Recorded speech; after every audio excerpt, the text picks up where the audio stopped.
Holidays-nale, adu namma GT Holidays da. GT Holidays, South India's #1 travel brand. You know you are special when you're with GT Holidays. திரு அடல் பிஹாரி வாஜ்பாய் அவர்கள் ஒரு பெரிய சகாப்தம். நீங்கள் அவர் பிரதமராக ஆனதே பல கோடிக்கணக்கான மக்களின் பிரார்த்தனையின் மூலமாக அவர் இந்த நாட்டினுடைய பிரதமரானார். ஒரு சிறிய சம்பவத்தை நான் உங்களுக்கு நினைவு கூற விரும்புகிறேன்.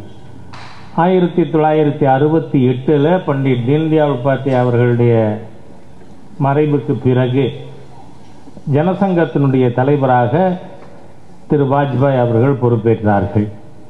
அன்னைக்கு ஆனந்த விகடன் பத்திரிகையிலே வந்த தலைப்பு இந்தியா அரசியல் வானில் ஒளிமிகு நட்சத்திரம்.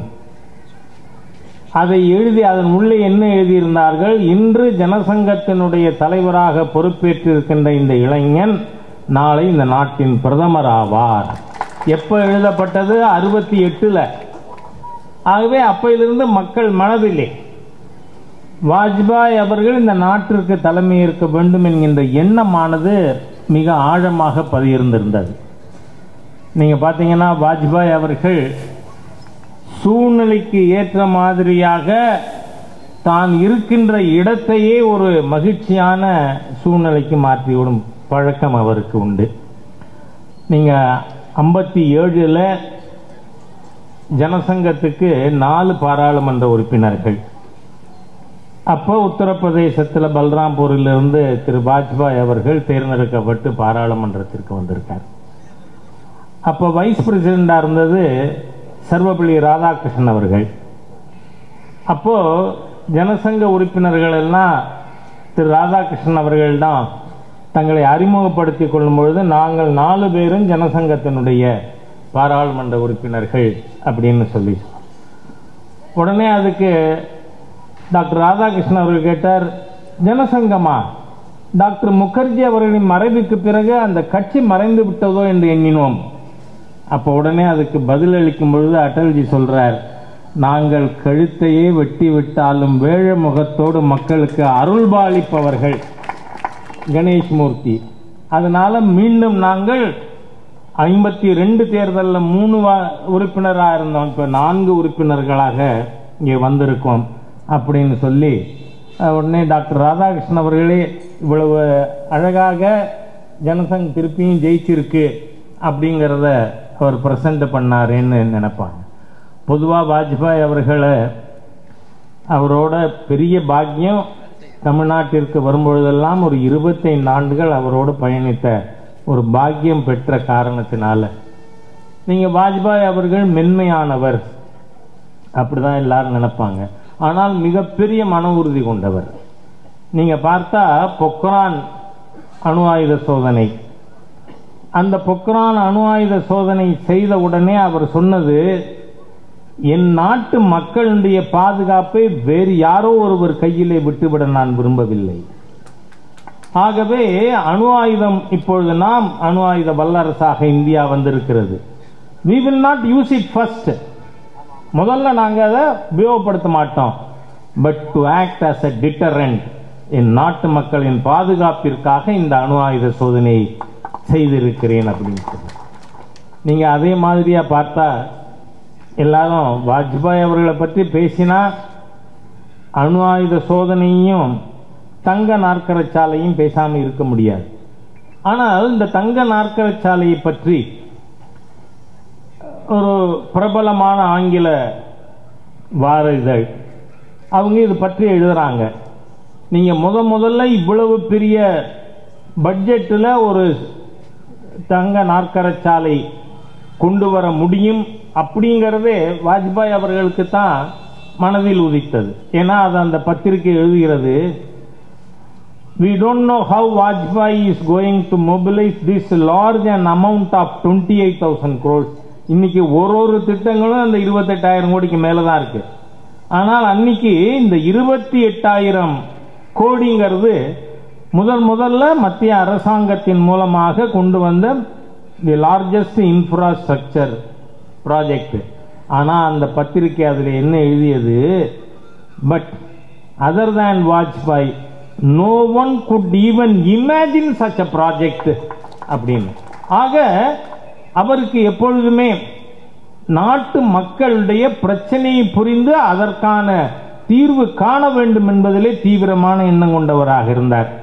இதில் நான் உங்களுக்கு ஒரு பர்சனல் அனுபவத்தையே சொல்றேன். 95 டிசம்பர் 31 நாகர்கோவிலிலும் 96 ஜனவரி 1 ஹொசூரிலும் அடல்ஜி அவர்கள் பொதுக்கூட்டத்திற்கு ஒப்புக்கொண்டிருந்தார். ஆனால் என்ன ஆச்சு, டிசம்பர் 31 அவரால் டெல்லிக்கு வர முடியவில்லை லக்னோவிலிருந்து. உடனே அவர் அத்வானிஜி அவர்கள்ட்ட I don't want to disappoint the people of Tamil Nadu, ஏன்னா ரொம்ப நாளைக்கு அப்புறம் நான் அவங்களுக்கு ப்ரோக்ராம் கொடுத்துருக்கேன், அதனால can you send some senior to தமிழ்நாடுன்னு. நீங்க பாருங்க the greatness of Advaniji. Why somebody I will go myself அப்படின்னு சொல்லி 95 டிசம்பர் 31 அத்வானிஜி அவர்கள் நாகர்கோவிலுக்கு வந்தார். ஜனவரி 1 திரு மார்கரெட் தாட்சர் இங்கிலாந்து நாட்டு பிரதமரோடு அவருக்கு மங்களூர்ல மிகப்பெரிய RSS பதசஞ்சலன் 1 லட்சம் சுயம் சேவக் யூனிஃபார்ம்ல பங்கு கொள்ளக்கூடிய நிகழ்ச்சி இருந்தது. அதனால ஜனவரி 1 ஹொசூருக்கு அடல்ஜி வர்றேன்னு ஒத்துக்கொண்டார். இந்த ரெண்டும் ஒப்புக்கொண்டவர் நாகர்கோவில் வர முடியவில்லை. அப்படிங்கிறதுனால நீங்க பாத்தீங்கன்னா இரவு 10 மணி நாகர்கோவில்ல அத்வானிஜி அவர்களுடைய கூட்டம் முடிஞ்சு அவரை கெஸ்ட் ஹவுஸ்ல விட்டதுக்கு அப்புறம் நான் அண்ணன் இலா கணேசன் அவர்கள் திரு KNL அவர்கள் 3 பேரும் அப்பவும் அம்பாசிடர் கார் தான். அடல்ஜியோட அத்வானிஜியோட நம்ம பண்ணதெல்லாம் அந்த காலத்துல செக்யூரிட்டி முன்னாடி, டிரைவர் பின்னாடி, கார்ல 2 பேர். அப்போ நாங்க 3 பேர் பின்னாடி நாகர்கோவிலிருந்து கிளம்பி ஹொசூருக்கு போறோம். நீங்க யோசிச்சு பாருங்க, தமிழ்நாட்டிலே 1 கோடியிலிருந்து இன்னொரு கோடி தான். ஆனால் எவ்வளவு நேரமாச்சு, மறுநாள் மாலை 6:30 மணிக்கு நாங்கள் ஹொசூர் போய் சேர்கிறோம். நீங்க பாத்தீங்கன்னா அடல்ஜி அவர்கள் மிகப்பெரிய சிவபக்தர். ஹொசூர்ல மலைக்கு மேல ஒரு சிவன் கோவில் இருக்கு. அந்த சிவன் கோவிலுக்கு போய் நம்ம தமிழ்நாட்டில் எப்படி நாம பட்டையா விபூதிட்டு இருப்போமோ அந்த மாதிரி சிவ தரிசனம் பண்ணிட்டு கெஸ்ட் ஹவுஸ்ல உட்கார்ந்து இருக்கார். அப்பதான் நாங்க 3 பேரும் போய் அங்க இறங்குறோம். आइए मित्रों, आपको रिसीव करने के लिए मैं आया हूं. நண்பர்களே வாங்க, உங்களை வரவேற்கிறதுக்காக நான் ஏற்கனவே உட்கார்ந்திருக்கேன். எதுக்காக இதை சொல்ல வரேன், நாகர்கோவிலிருந்து முதல் நாள் இரவு 10 மணிக்கு கிளம்பிய எங்களால் மறுநாள் ஹொசூருக்கு மாலையிலே 6:30 மணிக்கு தான் போக முடிஞ்சிருக்கு. அவ்வளவு தூரம் ரோடும் சிங்கிள் ரோடு, அதே மாதிரி டிராபிக்கும். அந்த டிராபிக்ல நீந்தி போறதுக்கு இன்னைக்கு நாகர்கோவிலிருந்து ஹொசூருக்கு 9 மணி நேரத்தில் போயிடலாமா இல்லையா? இதுதான் அடல்ஜி அவர்கள் நமக்கு விட்டு சென்றிருக்கின்ற திட்டம். நீங்க அதே மாதிரி பெங்களூர்ல தேசிய பொதுக்குழு கூட்டம் நடக்குது. அதுல வாஜ்பாய் அவர்கள் பேசும்பொழுது சொல்ற, அப்ப இன்னும் பிரதமர் ஆகல, அந்த பொதுக்குழுல பேசும்பொழுது சொல்றாரு, நாம் விவசாயிகளை பற்றி நினைக்கும் பொழுது தினம் ஆண்டுதோறும் அன்னைக்கு கணக்குக்கு 10,000 கோடி ரூபாய்க்கு காய் கனி மலர்கள் ஆண்டுதோறும் அழுகி வீணாகிறது. அதனால இந்த நாட்டில் நாம விவசாயிக்கு எப்படி அவருக்கு மினிமம் சப்போர்ட் பிரைஸ், குறைந்தபட்ச ஆதரவு விலை கூட்ட வேண்டுமோ அதே போல இந்த விவசாய உற்பத்தி பொருட்களை சேமிப்பதற்கான சேமிப்பு கிடங்குகள் இந்த நாட்டிற்கு அவசியம். நீங்க பாத்தீங்கன்னா 98 அடல்ஜி அவர்கள் ஆட்சிக்கு வந்த பிறகு அவர் மேற்கொண்ட மிகப்பெரிய நடவடிக்கை கோல்டு ஸ்டோரேஜ் ஸ்கீம். ஆகவே இந்த நாட்டு மக்களை பற்றியே எண்ணிக்கொண்டிருந்த ஒருவர் பிரதமரா வந்தால் நாட்டு மக்களுக்கான திட்டங்கள் கிடைக்கும். தன் குடும்பத்தை பற்றியே எண்ணிக்கின்ற வந்தா பையன் வேணா துணை முதல்வராகலாம். நாட்டு மக்களுக்கு ஏதாவது பிரயோஜனம் இருக்குமா? இருக்காது. அந்த அளவிற்கு நீங்க பார்த்தால் அடல்ஜி அவர்களுக்கு எப்பொழுதுமே அதுலயும் ஒரு திட்டத்தை நிறைவேற்ற வேண்டும் என்பது மாத்திரமல்ல, அது சரியான வழியில் தான், எண்ட்ஸ் ஜஸ்டிஃபை மீன்ஸ் என்பதை ஏற்றுக்கொள்ளாத ஒரு தலைவர் திரு அடல்ஜி அவர்கள். ஏனென்று சொன்னால் காங்கிரஸ் பிரதமராக திரு நரசிம்மராவ் அவர்கள் இருந்தார்கள். நீங்கள் நரசிம்மராவுக்கும் அடல்ஜிக்கும் எவ்வளவு நல்ல உறவு இருக்கும்னா, நரசிம்மராவ் அவர்களை குருஜின்னு தான் அடல்ஜியை கூப்பிடுவார். அந்த அளவிற்கு. ஏன்னா அவர் பெரிய எருடைட் பாலிட்டிஷியன். இன்னைக்கு அந்த மாதிரியான ஒரு ட்ரைபு காங்கிரஸ் கட்சியிலேயே இல்லை. கற்றிருந்தவர்கள், பல மொழி படித்தவர்கள், அந்த மாதிரியா இருக்கு. அப்போ 13 நாள் பிரதமராக அடல்ஜி வர்றார். அப்போ திரு நரசிம்மராவ் அவர்கள் ஒரு நோட் அனுப்புறார். அதுல என்ன குறிப்பிட்டிருக்காருன்னா, உங்களுடைய அரசாங்கம் இருக்க போவதில்லை. ஏன்னா அப்ப நமக்கு பிஜேபிக்கு மட்டும் 162 சீட்ஸ், ரெண்டே கட்சி தான் நம்மளோட கூட்டணி, அகாலிதளும் சிவசேனாவும் சேர்ந்து 175 180 சீட்டு. அதனால இந்த அரசாங்கம் இருக்காது. ஆனால் எல்லா விஷயங்களும் ஆயத்தமாக இருக்கின்றன. நீங்கள் அணு ஆயுத சோதனை செய்து விட்டு போகட்டுமே அப்படின்னு. அப்ப அதுக்கு வாஜ்பாய் சொன்னது என்ன தெரியுமா? நிச்சயமாக அணு ஆயுத சோதனை நடக்கும், ஆனால் பாராளுமன்றத்திலே என்னுடைய அரசு பெரும்பான்மை பெற்ற பிறகுதான் அதை நான் செய்வேன்னு.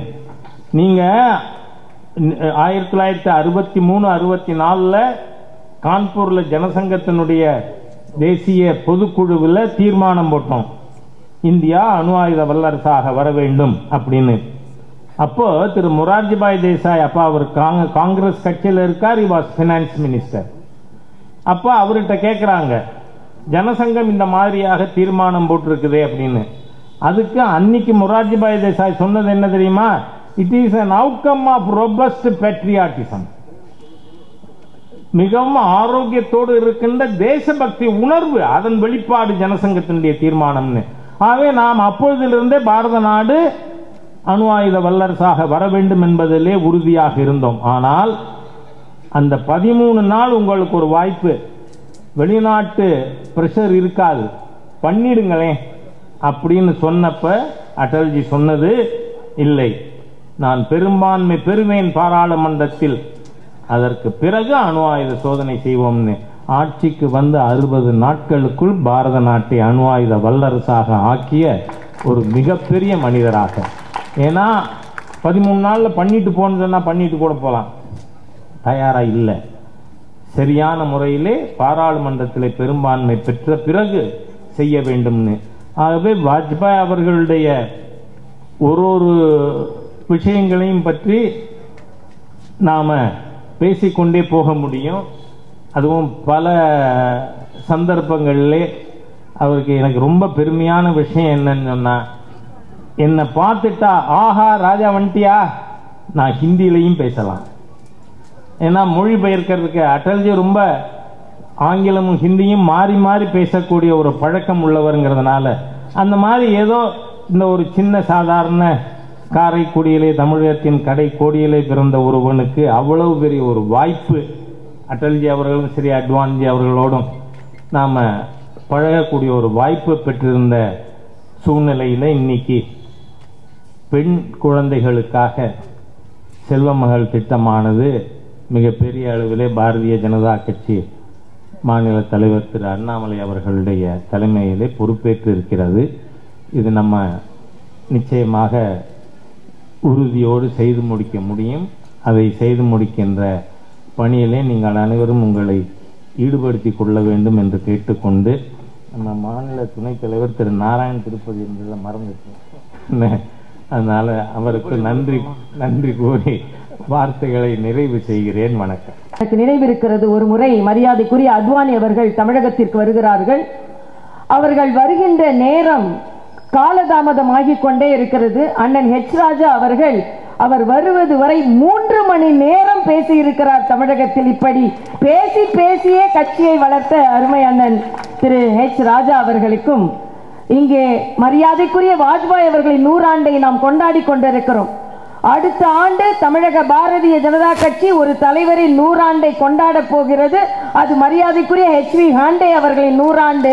ஆக ஒரு மருத்துவர் ஆரோக்கியமாக இருந்து வலிமையான கருத்துக்களை, அதுவும் மரியாதைக்குரிய அம்பேத்கர் அவர்களோடு பழகியவர் என்ற வகையில், வாஜ்பாய் அவர்களோடும் பழகியவர் என்ற வகையில் அவரை இந்த நிகழ்ச்சிக்கு அழைத்தது சால பொருந்தும். அதற்கும் அவருக்கு எனது வணக்கத்தை தெரிவித்து, அதே போல இந்த நிகழ்ச்சிக்கு வந்திருக்கும் மாநிலத்தின் துணைத் தலைவர்கள் அண்ணன் சரத்குமார் அவர்கள் பேசிவிட்டு சென்றிருக்கிறார்கள்.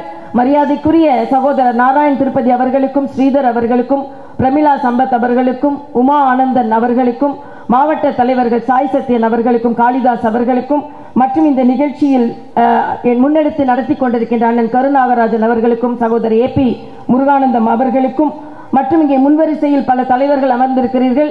வருங்கால தலைவர்கள் அனைவரும் இங்கே அமர்ந்திருக்கிறீர்கள். உங்கள் அனைவருக்கும் எனது வணக்கத்தை சொல்லி, நேரம் அதிகமாகி கொண்டிருக்கிறது.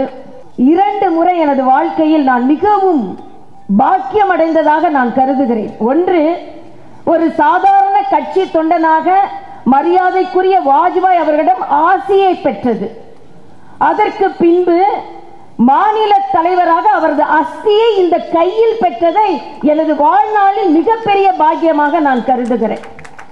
ஏனென்றால் மரியாதைக்குரிய வாஜ்பாய் அவர்களின் ஹாஸ்யம் என்று சொல்லுகின்ற அந்த சிரிப்பலை அனைவருக்குமே தெரியும். நான் ஒரு மருத்துவக் கல்லூரியில் உயர்கல்வி படித்த மாணவியாக பாரதிய ஜனதா கட்சியில் சேர்ந்து ஒரு 10 மாசம் எங்க அப்பாட்ட சொல்லாம மறைந்திருந்து, அதற்கு அப்புறம் ஒரு முறை மரியாதைக்குரிய வாஜ்பாய் அவர்களை சென்று பார்க்கிறேன். அப்போ ஒரு காங்கிரஸ் குடும்பத்தில் இருந்து வந்திருக்கின்ற ஒரு பெண் என்ற முறையில் என்னை ஒரு வரவேற்கிறார். அப்பொழுது நான் சொல்கிறேன், நான் உங்கள் முகத்தில் காமராஜரை பார்க்கிறேன் என்று சொல்கிறேன். உடனே அவர் சிரித்துக் கொண்டு சொல்கிறார், இப்போதான் திருநாவுக்கரசு வந்துட்டு போனாரு, அவர் என் முகத்தில் எம்ஜிஆரை பார்க்கிறேன் என்று சொன்னார், நீ என்ன முகத்திலே காமராஜர் பார்க்கிறேன், ஒரு தரம் தமிழ்நாட்டில் என் மூஞ்ச பார்க்கவே மாட்டீங்களா? அந்த அளவிற்கு ஒரு எளிய தொண்டராக இருந்தாலும் தனது கவிதை நயத்தோடு பேசக்கூடிய ஒரு தலைவர். ஆக அப்படிப்பட்ட ஒரு இளம் மாணவியாக சென்று அங்கே ஆசி வாங்கிய அந்த சாதாரண தொண்டன், இன்னும் நான் சொல்கிறேன், இந்த கட்சியில்தான் ஒரு சாதாரண தொண்டனாக என்னை இணைத்துக் கொண்டு, அதற்கு பின்பு வாரிசு அரசியல் இல்லாமல், நான் சொல்றேன், நான் வாரிசு இல்லாத வாரிசு, ஒரு கட்சியில் தொண்டனாக இணைந்து மாநில தலைவராக உயர முடியும் என்றால் அது பாரதிய ஜனதா கட்சியில் மட்டும்தான் என்பதை என்னால் உறுதியாக சொல்ல முடியும். ஆக அப்படிப்பட்ட ஒரு இயக்கத்தில் மரியாதைக்குரிய வாஜ்பாய் அவர்கள், இன்று மரியாதைக்குரிய HV ஹண்டே அவர்கள் ஐயா சொன்னார்கள், இன்று அரசியலமைப்பு சட்டத்தை கையில் ஏந்தக்கூடிய தகுதி ஒரு கட்சிக்கு இருக்கிறது என்றால் அது பாரதிய ஜனதா கட்சி என்பதை வலிமையாக சொல்ல முடியும். ராகுல் காந்தி அந்த கான்ஸ்டிடியூஷன் புக் எடுத்துட்டு அப்படியே திரிகிறார், எல்லாரும் கையில வைத்துக் கொண்டு இருக்கிறார்கள். ஆனால் ஒரு கட்சிக்கு அரசியலமைப்பு சட்ட புத்தகத்தை கையிலே ஏந்துகின்ற தகுதி இல்லை என்றால் அது காங்கிரஸ் கட்சிக்கும் அதன் கூட்டணி கட்சிக்கும். எனக்கு திராவிட முன்னேற்ற கழகம் எப்படி அவர்களோடு குக்கரலிட்டு அரசியலமைப்பு சட்டத்தின் பாதுகாவலர்கள் என்று சொல்கிறார்கள் என்று எனக்கு புரியவில்லை. மரியாதைக்குரிய பாரத பிரதமர் அதை கோடிட்டு காண்பித்தார். எந்த எமர்ஜென்சி காலத்தில் யாரையெல்லாம் சிறையில் தள்ளினார்களோ இன்று ஓட்டுக்காக அவர்களோடு நின்று கொண்டிருக்கிறார்கள் என்று மறைமுகமாக திராவிட முன்னேற்ற கழகத்தை தான் சொன்னார்கள்.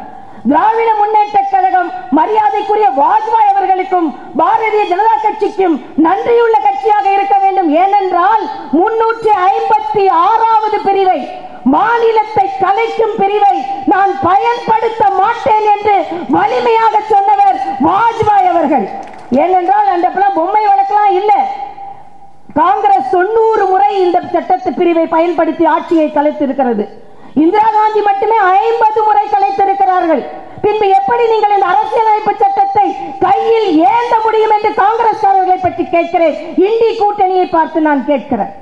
அதாவது இன்றைய காலகட்டத்தில் அரசியல் என்னென்றால் நான் ஏன் இவ்வளவு வேகமாக பேசுகிறேன் என்றால், எமர்ஜென்சி காலம் என்று அரசியலமைப்பு சட்டத்தில் ஜனநாயகத்தின் கழுத்து குரல் வரை நெரிக்கப்பட்ட போது பள்ளி மாணவியாக இருக்கிறேன். என் அம்மா நிறை மாத கர்ப்பிணி, எங்க அப்பா 10 மாதம் சிறையில் இருக்கிறார்கள் பழைய காங்கிரஸ்காரர் என்ற வகையில். பிரசவ வலி எடுக்கிறது எங்க அம்மாவுக்கு. நான் பள்ளி மாணவி, தெருவில் ஓடி சென்று ரிக்ஷாவை பிடித்து எங்க அம்மாவை கூட்டி போகிறேன். அப்பொழுது கையெழுத்து போட யாரும் இல்லை. ஏனென்றால் எங்க அப்பா கூட இருந்தவர்கள் எல்லாரும் சிறையில் இருக்கிறார்கள். ஆனால் நான் கையெழுத்து போடுகிறேன். அப்பொழுது நான் சொன்னேன், அழுது கொண்டே எங்க அம்மாவோட பிரசவத்திற்கு கன்சர்ன் கையெழுத்து போடுறேன். அழுது கொண்டே எமர்ஜென்சி காலத்தில் கையெழுத்து போட்ட ஒரு பெண்ணை பாரதிய ஜனதா கட்சி ஆளுநராக கையெழுத்து போட வைத்திருக்கிறது. அதுதான் இந்த கட்சியின் பெருமை என்று நான் சொன்னேன். எமர்ஜென்சி கொண்டு வந்து எங்க அப்பாவுக்கு மறந்திருக்கலாம், எனக்கு மறக்கல. ஏனென்றால் அப்படிப்பட்ட கொடுமையான ஒரு சூழ்நிலையை பார்த்து கொண்டு அந்த அரசியலமைப்பு சட்ட புத்தகத்தை கையில் ஏந்துவதற்கு கூட உங்களுக்கு எந்த தகுதியும் இல்லை என்பதை நான் சொல்லிக் கொள்கிறேன். திராவிட முன்னேற்ற கழகம் எப்படித்தான் அவர்களோடு இருந்து கொண்டிருக்க, அது அவர்களை மறந்து விடுவார்கள். இலங்கையில் நம் தமிழர்கள் சுட்டுக் கொல்லப்பட்ட போது கூட எதிர்ப்பு தெரிவிக்காமல் இன்று அவர்களோடு கூடி குலாவிக் கொண்டிருக்கிறார்கள், அண்ணன் திருமாவளவன் உட்பட. அதனால் ஓட்டுக்காக அவர்கள் எதை வேண்டுமானாலும் செய்வார்கள். ஆனால் பாரதிய ஜனதா கட்சி நாட்டுக்காக மட்டுமே வாழும் என்பதை நான் இங்கே தெரிவித்துக் கொள்கிறேன். இங்கே தம்பி அண்ணாமலை போன்றவர்களாம் பேச இருக்கிறார்கள். நான் வலிமையாக பதிவு செய்வது, மரியாதைக்குரிய வாஜ்பாய் அவர்கள் இந்த நாட்டில் ஒரு நல்லாட்சியை எடுத்துக் கொடுத்தார். அதைத்தான் நமது பாரத பிரதமர்கள் முன்னெடுத்து சென்று கொண்டிருக்கிறார்கள். அண்ணன் ராஜா அவர்கள் சொல்லும்போது சொன்னாங்க, அன்னைக்கு கிளம்பி ஹோசூருக்கு அடுத்த நாள் வந்து சேர்ந்தோன்னு. அதனாலதான் மரியாதைக்குரிய வாஜ்பாய் அவர்கள் தங்க நாற்கர சாலையை நமக்கு ஏற்படுத்தி கொடுத்தார். எனது வாழ்க்கையில் நடந்த ஒரே ஒரு அனுபவத்தை மட்டும் சொல்லிவிட்டு நான் நிறைவு செய்கிறேன், ஏனென்றால் நேரம் அதிகமாகிவிட்டது. பொக்ரான் அணுகுண்டை பற்றி சொன்னார்கள். மருத்துவ கல்லூரி மாணவியாக இருக்கும்போது அயல் நாடுகளில் சென்று நாங்கள் பேப்பர் சப்மிட் பண்ணுவது வழக்கம். விஞ்ஞான பூர்வமான பேப்பர்களை நாங்கள் சென்று அங்கு அறிவியல் மாநாட்டில் நாங்கள் சமர்ப்பிப்போம். காங்கிரஸ் அரை நூறாண்டு காலமாக இந்த நாட்டை ஆண்டு கொண்டிருந்தது. அப்பொழுது எங்களை எப்படி அறிமுகப்படுத்துவார்கள் என்றால், இந்தியா ஏழை நாடு, குடிசைகள் நிறைந்த நாடு, வறுமை மிகுந்த நாடு, மிகப்பெரிய விஞ்ஞான வளர்ச்சி எல்லாம் இல்லை, அங்கே மிகப்பெரிய ஆராய்ச்சி கட்டுரை எல்லாம் சமர்ப்பிப்பதில்லை. அப்படிப்பட்ட ஒரு நாட்டில் இருந்து ஒரு மருத்துவர் வந்திருக்கிறார் என்று என்னை அறிமுகப்படுத்தும் பொழுது கூனி குறுகி சென்று எனது மருத்துவ கட்டுரை சமர்ப்பிப்பேன். ஆனால் மரியாதைக்குரிய வாஜ்பாய் அவர்கள் ஆட்சியில் அதே போல ஒரு நாட்டிற்கு சென்று மருத்துவ கட்டுரை சமர்ப்பிக்க செல்கிறேன். அப்பொழுது என்னை எப்படி அறிமுகப்படுத்தினார்கள் என்றால், அணுகுண்டு வெடித்து வல்லரசு நாடாக முன்னேறி கொண்டிருக்கும் இந்தியாவில் இருந்து ஒரு மருத்துவர் வந்திருக்கிறார் என்று என்னை அறிமுகப்படுத்தினார்கள். கூறி குறுகி சென்ற நான் தலை நிமிர்ந்து இருமாப்போடு சென்று எனது மருத்துவ கட்டுரை சமர்ப்பித்தேன். அதனால்தான் வாஜ்பாய் அவர்கள் ஜெய் ஜவான் ஜெய் கிசான் என்பதை கூட ஜெய் விஞ்ஞான் என்பதையும் ஆரம்பித்தார். அதனால்தான் இன்று விஞ்ஞானத்தில் இந்த நாடு முன்னேறி கொண்டிருந்தது. நாம மரியாதைக்குரிய வாஜ்பாய் அவர்களின் வார்த்தைகள் எனக்கு அடிக்கடி நினைவுக்கு வருகின்ற ஒரு வார்த்தை. இங்கே கூட நான் அதை சொல்கிறேன். 2 பாராளுமன்ற உறுப்பினர்கள் தான் இருக்கிறார்கள் என்று இந்த பாரதிய ஜனதா கட்சியை யாரும் கேலி பேச வேண்டாம். இந்த 2 பாராளுமன்ற உறுப்பினர்கள் இருக்கும் கட்சி நாளை இந்த பாரத தேசத்தை ஆளும் என்று சொன்னார்கள். அப்போது எல்லோரும் கிண்டல் செய்தார்கள். 2 இவர்கள் இப்படி 200-400க்கு போவார்கள் என்று. இன்று அதே பாரதிய ஜனதா கட்சி ஆண்டு கொண்டிருக்கிறது, இன்னும் வருங்காலத்தில் ஆடும். ஆனால் அதே ஆட்சி தமிழகத்திலும் வர வேண்டும். இங்கே மேடையில் அமர்ந்திருக்கும் போது ஒரு வருத்தமான செய்தி. அண்ணா யூனிவர்சிட்டிக்குள்ளே ஒரு இளம் பெண் பாலியல் பலாத்காரம் செய்யப்பட்டு உடலில் காயங்களோடு அண்ணன் ஸ்டாலின் அவர்களே, இந்த தமிழகத்தில் என்ன நடந்து கொண்டிருக்கிறது? நாங்கள் இங்கே பெண் குழந்தைகளின் பாதுகாப்பிற்காக திட்டத்தை தீடிக் கொண்டிருக்கிறோம். ஆனால் அங்கே பெண் குழந்தைகளுக்கு பாதுகாப்பு இல்லாத ஒரு சூழ்நிலை இருக்கிறது. ஏன்? தமிழகம் தள்ளாடி கொண்டிருக்கிறது. நேற்று கூட நான் தொலைக்காட்சி பார்த்து கொண்டிருந்தேன். பெரியவர் வீரமணி ஒரு கைத்தறியை கொண்டு அண்ணன் ஸ்டாலின் கொடுத்தார். உடனே அண்ணன் ஸ்டாலின், ஆகா, திராவிட மாடல் எங்கே இருக்கிறது, கைத்தறியை கொடுத்து இதை சரி செய்து விட்டார்கள், சிம்பாலிக்கான்னு சொல்ல. நானும் அதைத்தான் சொல்கிறேன். தள்ளாடி கொண்டிருக்கும் தமிழகத்திற்கு இன்று கைத்தறி தான் தேவைப்படுகிறது என்று வீரமணியை கொடுத்து விட்டு சென்றிருக்கிறார். நாங்கள் செங்கோலை சட்டமன்ற பாராளுமன்றத்திற்கு சென்றோம்.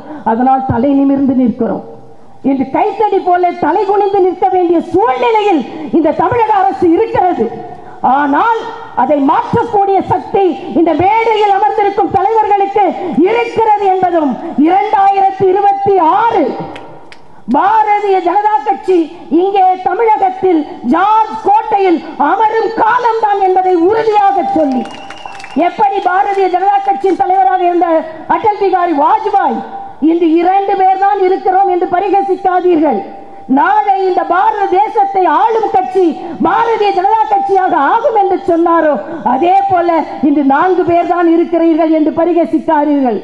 நாளை இந்த தமிழகத்தை ஆளும் கட்சியாக பாரதிய ஜனதா கட்சி அங்கம் வகிக்கும் கட்சியாக இருக்கும் என்பதை தம்பி அண்ணாமலை அவர்களும் உறுதி செய்திருக்கிறார்கள். நாங்களும் உறுதி செய்து கொண்டிருக்கிறோம். உங்கள் அனைவரின் மூலமாக நாம் எல்லாம் சபதமேற்போம். தமிழகத்தில் சூரியன் உதிக்கிறதோ இல்லையோ, கைகள் உயர்கிறதோ இல்லையோ, இலைகள் துளிர்க்கிறதோ இல்லையோ, தமிழகத்தில் தாமரை மலர்ந்தே தீரும், மலர்ந்தே தீரும், மலர்ந்தே தீரும். நன்றி, வணக்கம். மக்கள் ஏதாவது தேவைன்னா, குடும்பத்துக்கு தேவைன்னா அண்ணாமலையை சுத்துவோம்.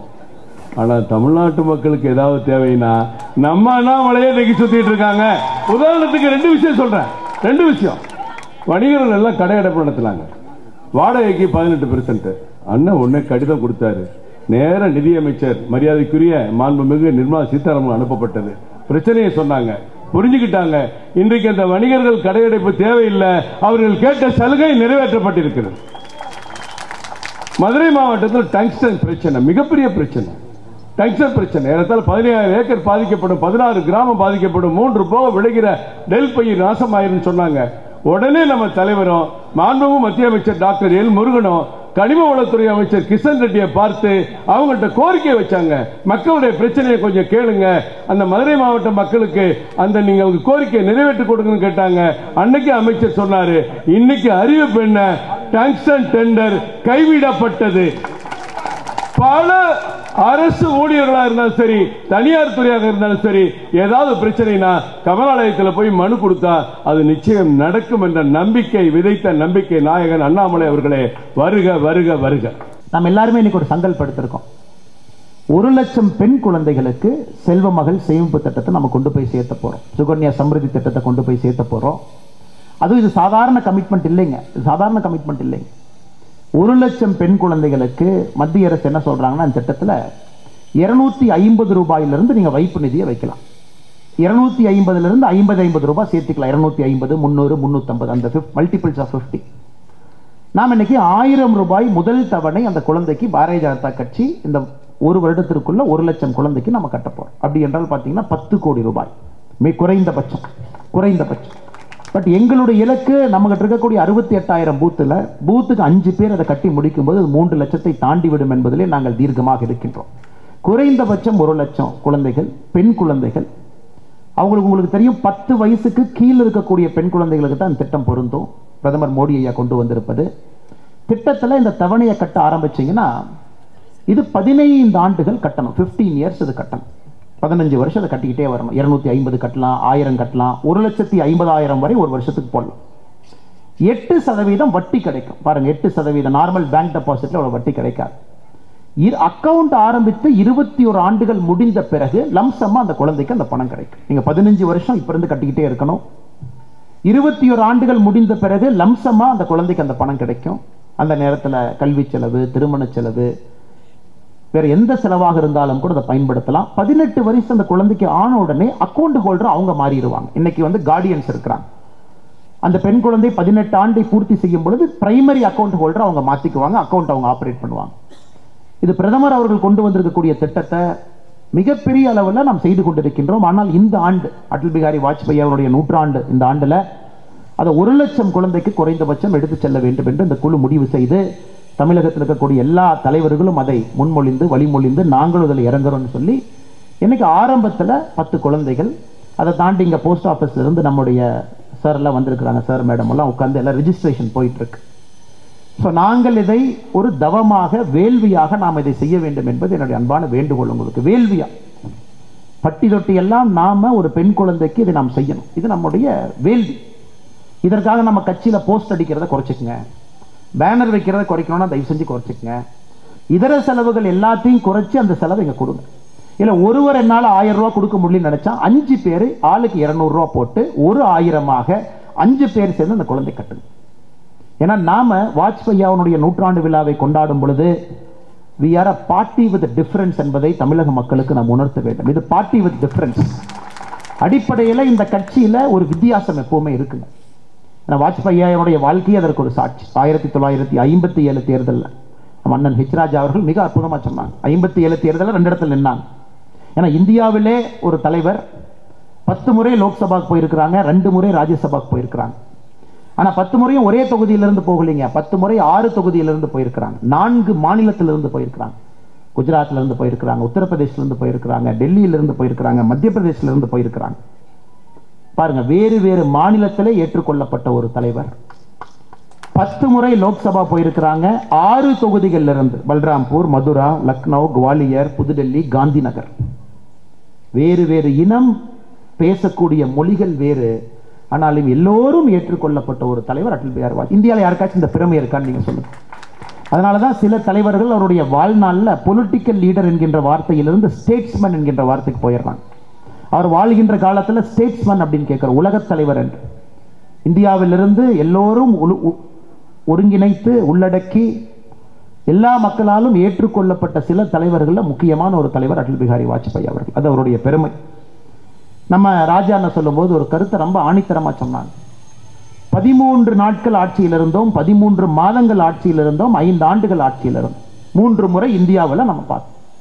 அதுவும் 1990க்கு பிறகு வாஜ்பாய் முதல் முறையாக ஆட்சிக்கு வருவதற்கு முன்பு 4 முறை தேர்தல் நடந்துச்சு. மக்களுக்கு ஓட்டு போறதே ஒரு வேலையா இருந்தது. 4 முறை தேர்தல். இந்த கூட்டணியில் இந்த கட்சி, அடுத்த தேர்தல் நடக்கும்போது அதே கட்சி வேறு கூட்டணி, மக்களுக்கே ஒரே குழப்பம். அந்த நேரத்தில் வாஜ்பாய் அவர்கள் எடுத்த முடிவு பாருங்க. 13 நாள்ல எல்லோருக்குமே தெரியும் அணு ஆயுத சோதனையை நம்ம நடத்துறோம். ஆனா 2 முறை நடத்த வேண்டிய கட்டாயம். ஏன்னா இந்தியாவை பொறுத்தவரை நம்ம ஒரு விஷயத்தில் தெளிவா இருந்தாங்க.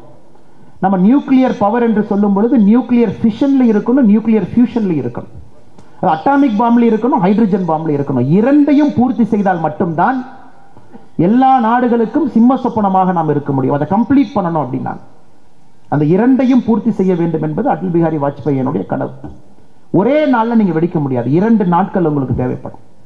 அது முதல் நாள் நீங்க வெடிச்சிடலாம். வெடிச்சதுக்கு அப்புறம் எல்லோருக்குமே தெரியும் இந்தியா போன்ற ஒரு நாட்டை உலக நாடுகள் எல்லோரும் நசுக்கி பிழிவார்கள் என்று தெரியும். ஏன்னா காம்ப்ரிஹென்சிவ் டெஸ்ட் பேன் ட்ரீட்டி, என்பிடி, இத்தனை ட்ரீட்டி உலகத்தில் இருக்கு. வெடிச்சிங்கன்னா உடனே உங்க மேல அடுத்த நாளே பொருளாதார பேன் அன்னைக்கு போட்டுருவாங்க.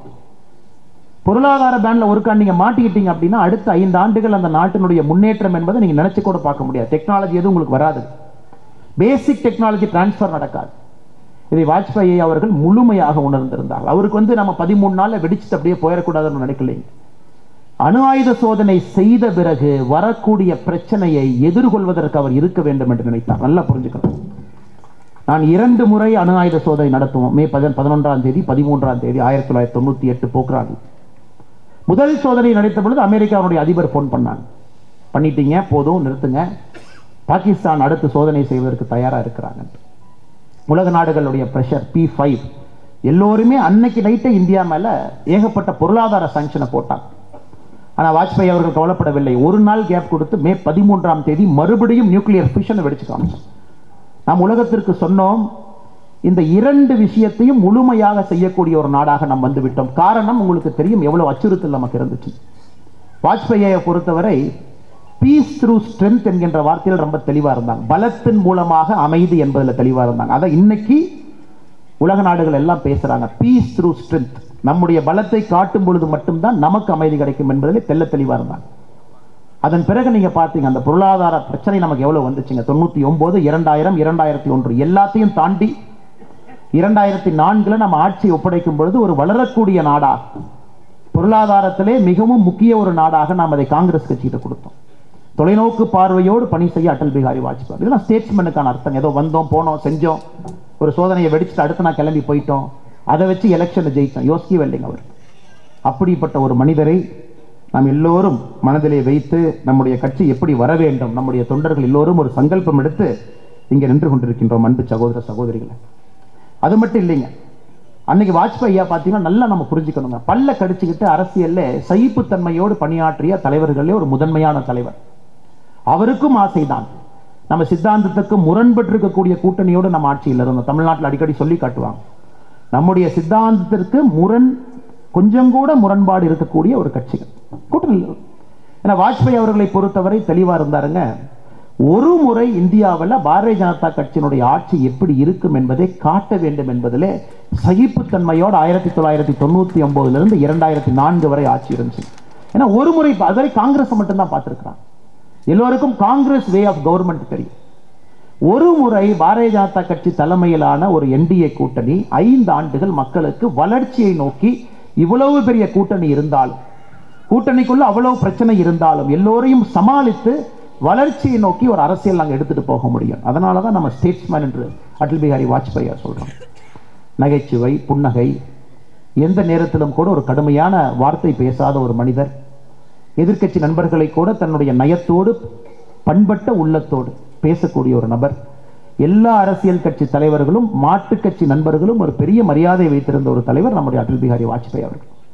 இன்னைக்கு அந்த மனிதருக்காக ஒரே இடத்தில் நாம கலந்திருக்கின்றோம். அவருக்காக நான் திரும்ப திரும்ப சொல்றேனுங்க, தலைவர்கள் எல்லோரும் சொன்னார்கள், இந்த 1 லட்சம் பெண் குழந்தைகளுக்கு செல்வமகள் சேமிப்பு திட்டத்தை 1000 ரூபாய் வைப்பு நிதி முதல் தவணை நாம் செலுத்தி இது ஏன் ஆரம்பிக்கணும் அப்படின்னாங்க, அந்த குழந்தைங்க வாஜ்பாய் ஐயாவை நினைச்சுக்குவாங்க. நல்லா நான் வச்சுக்கணும், அந்த குழந்தைகள் எவ்வளவு பெரிய மனிதர்களாக வந்தாலும் அவங்களுக்கு தெரியும் வாஜ்பாய் ஐயாவுடைய பேரில் இந்த கட்சி தொண்டர்கள் வீட்டுக்கு வந்து எனக்கு செஞ்சாங்க. அப்படித்தான் ஒரு தலைவருடைய புகழ் நிரந்தரமாக இருக்க வேண்டும் என்றால் மக்களை நோக்கி நாம் செல்ல வேண்டும். நிச்சயமாக நீங்கள் அதெல்லாம் அதை செய்வீர்கள் என்கின்ற முழு நம்பிக்கை எனக்கு இருக்குது.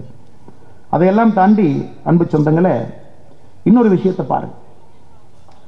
நரேந்திர மோடி அவர்கள் எல்லாவற்றையும் தாண்டி இந்தியாவிற்கு நரேந்திர மோடி என்கின்ற மனிதனை அறிமுகப்படுத்திய பெருமை அடல் பிஹாரி வாஜ்பாய்க்கு இருக்கு. இதை நரேந்திர மோடி ஐயா பல இடத்துல கோடிட்டு காட்டுறாங்க. டெல்லியிலே அகில இந்திய அமைப்பு பொதுச் செயலராக மோடி ஐயா இருக்கிறாங்க. புஜ் பூகம்பம் நடக்குது குஜராத்தில். ஒரு நாள் வாஜ்பாய் ஐயா சொல்றாங்க, டெல்லியில் ஒரு இரவு நேரத்தில் சொல்றாங்க, காலையிலே விமானத்திலே நீ குஜராத்துக்கு செல்ல வேண்டி இருக்கும், அகமதாபாத்துக்கு போகணும். உடனே மோடி ஐயா கேட்குறாங்க, நான் இது குஜராத்துக்கு போகணும் அப்படின்னு.